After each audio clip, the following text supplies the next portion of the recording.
Hey folks, welcome to Shooting Up North. I'm your host, Lewis Carlin. We're here right here on the Alliance Pro Wrestling Network. Thank you so much for joining me today. Really appreciate it. If you're watching for the first time, check out some of the other videos that I have here on the channel. And if you like what you're watching, if you like what you see, maybe you want to consider hitting that subscribe button. I really would appreciate it. I appreciate everyone that has hit that subscribe button. And again, if you're watching for the first time, consider hitting that subscribe button and please consider hitting that like button as well. Okay, last night.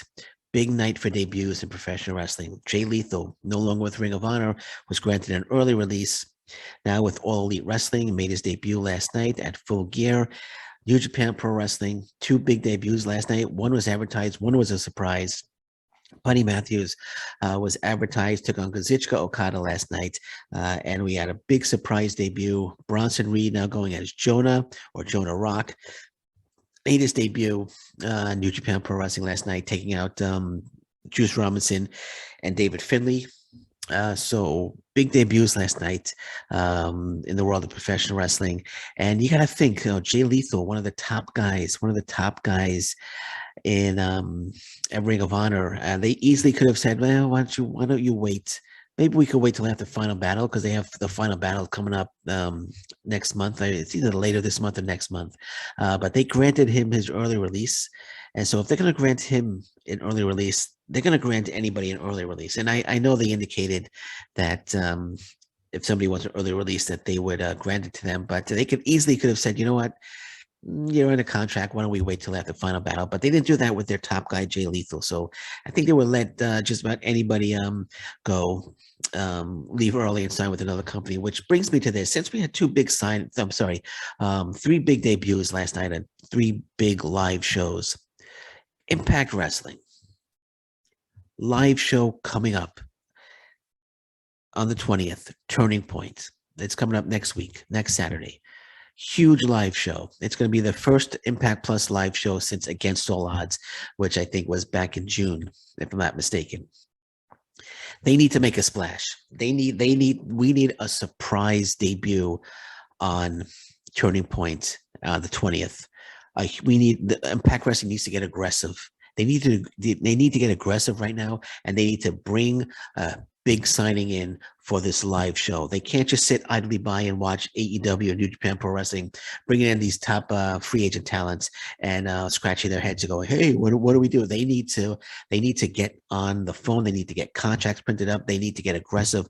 They need to bring a big name in or big names in on the 20th as surprise debuts, even if it's one that they advertise and one surprise debut, or if they advertise or if they're all surprise, doesn't matter. They need to need to make a splash in the world of professional wrestling. They have to do it, and that's the way I see it because there's so much talent out there right now that's available. Again, if Ring of Honor is going to grant Jay Lethal an early release, they're going to grant anybody an early release, regardless of Final Battle coming up or not. So I'm thinking Shane Taylor Promotions. Shane Taylor Promotions would be absolutely spectacular in Impact Wrestling. They would take Impact Wrestling over. Shane Taylor battling Moose for the Impact Wrestling World title would be fantastic. Shane Taylor against Eddie Edwards. Then you have Shane Taylor Promotions. They could team up. There are 3 or 4 members, I believe. They could team up and go after the Impact Wrestling tag team titles as well. They would be fantastic. It would be a fantastic fit for Impact Wrestling, and it would definitely bring some buzz to Impact Wrestling. It would really, because when you think about Bound for Glory, they hyped up all these big names, and it was a bit of a disappointment. Yeah, sure, the inspiration, they debuted, that was great. Love the inspiration, doing a great job in Impact Wrestling, and they feel like they're at home with Impact Wrestling, so that's good. So they're happy there. But they hyped up Braun Strowman, they hyped up Buddy Matthews, they hyped up Bray Wyatt. They hyped up Bronson Reed. Bronson Reed didn't show up. I believe it was a work visa issue or whatever. But they hyped up all these big names, and they gave us the Demon. And people were disappointed, like myself included. People were disappointed at Bound for Glory that they hyped up all these big names. I mean, Scott D'Amore. There was a podcast he was on where he said Bound for Glory is going to be Braun for Glory, kind of hyping Braun Strowman, and they didn't deliver. They didn't deliver. They tried, but they couldn't deliver. So that's why they need to get aggressive now. That's why they need to get aggressive, and they have to have a big debut. I mean, there are guys out there. Bandito is available. Flamita, Ray Horace, Flip Gordon is available. Jonathan Gresham is available out there as well. So they need to bring somebody in. They need to bring in we need a big surprise.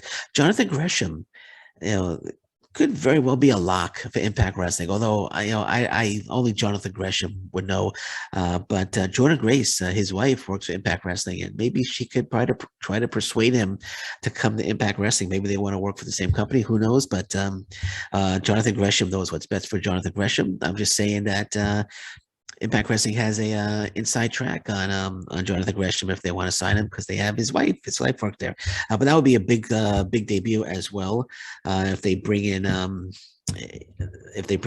Jonathan Gresham, and there's the Briscoes as well. So there's a lot of talent out there. There's a lot of potentials. If they can't get Shane Taylor, they can look to Flip Gordon. They can't get Flip Gordon, they can look to Bandito. They can't get Bandito, they can look to the Briscoes. So there's a lot of talent out there that they could bring in. There's Josh Woods would be great. A great, not the biggest name to bring in, but he would be actually Josh Woods would probably be better in MLW. You got Matt Taven out there as well. The EC3 is out there. He's available. They could bring EC3 back. That would be a huge surprise as well. Bring back EC3 and bring in Shane Taylor Promotions, or bring in like a Bandito or a Flip Gordon. They need to get aggressive. They need to do this big live show coming up. You know, their competition. You know, New Japan Pro Wrestling, AEW. Bringing in top guys, you know, free agent signings. It's time for Impact Wrestling to do the same. We got it, like I said, big live show coming up. Big live show coming up. We need 1 or 2 big debuts for that show. And you look at the WWE. WWE releases available out there. Let's see who's Killian Dane. Killian Dane is out there. Killian Dane is available. That would be a good signing as well for Impact Wrestling. Just looking at some of the names here. Some that might be available. I mentioned Killian Dane. Got Arya Daivari, Arya Daivari making his AEW debut. I think it might just be a one-off. Well, let's just, he's making his AEW debut. Let's forget about him. But there's we have Oni Lorcan would be a terrific a signing as well for Impact Wrestling. He's a very intense wrestler. Trey Baxter as well. Trey Baxter. Oh, what was his former name? Blake Christian. Blake Christian would be a great addition to Impact Wrestling. There's a lot of guys out there. That Impact Wrestling could go after and bring in. I love Shane Taylor Promotions. You got O'Shea Edwards. You got Khan. You have I believe it's Moses. I believe there's one other guy as well. They're a great faction. I think they would be terrific. If I was to pick a debut, I would pick Shane Taylor Promotions to make their debut on November 20th if they're able to get them. But a lot of talent out there. Dalton Castle is still out there. That's available. There's a lot of talent.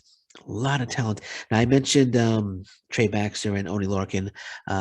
Just want to point out they can't make their debuts on the 20th. They were released on the 4th of November. I think there's a 30-day non-compete for them, so they won't be able to make their debut. But Tyler Breeze is a decent talent as well. So there's a lot of names out there, a lot of names that they could bring in. Out some names that I mentioned are bigger than others, like EC3, Bandito, Shane Taylor. But they got to get aggressive. If they can't get Shane Taylor, again, get on the phone, see if they get Bandito. Can't get Bandito, try to get Flamita, try to get Roosh, try to get the Briscoes, try to get Dalton Castle, try to get Jonathan Gresham. There's a lot of guys out there. And if they could get 1 or 2 debuts on the 20th, that'd be great. I know they're aggressive. They seem to be getting aggressive with indie signings, which is great. I talked about that on a past podcast. Masha Slamovich, Speedball Mike Bailey, and Lady Frost all recently signing with Impact Wrestling, so that's fantastic as well. But there's a group of guys out there. Dragon Lee um, is available as well. Dragon Lee will be another tremendous signing, but I think he might be going to back to New Japan Pro Wrestling. And I mentioned New Japan Pro Wrestling, AEW, AAA. Also, I mentioned that they're looking at some Ring of Honor available Ring of Honor talent to bring to AAA in Mexico as well. So Impact Wrestling, time to get aggressive. I'm not saying you haven't been aggressive. I'm sure you've been aggressive, but maybe it's time to just turn it up a little bit. Turn it up to, if you're up to 8 in aggressiveness, time to turn it up to 10, 11, or 12. Let's get some new guys in, and let's not just sit back and watch AEW, New Japan Pro Wrestling, and AAA signing guys while we're just sitting there and just watching, and we're on the outside looking in. Wishing it was us, but it could very well be us. Just let's get it done, guys, because I know Impact Wrestling has a great roster, and they have a chance to make it even better right now with all this fantastic talent that's going to be available. That's available right now. It's available right now. Ring of Honor will grant them early releases. Again, if they're going to grant Jay Lethal an early release, they're going to grant basically anybody an early release. So one more time, Impact Wrestling. Let's turn it up. Let's turn up the aggressiveness, and let's see some big debuts on November 20th at Turning Point. Okay, we're going to leave it at that for now. I'm probably done for today unless something huge breaks. I'll be back tomorrow. Well, if something huge breaks, I'll be back later today. But if nothing huge breaks, I'll be back tomorrow. And until then, thank you very much. Take care. Bye-bye. And stay safe, everyone. So long. Bye-bye.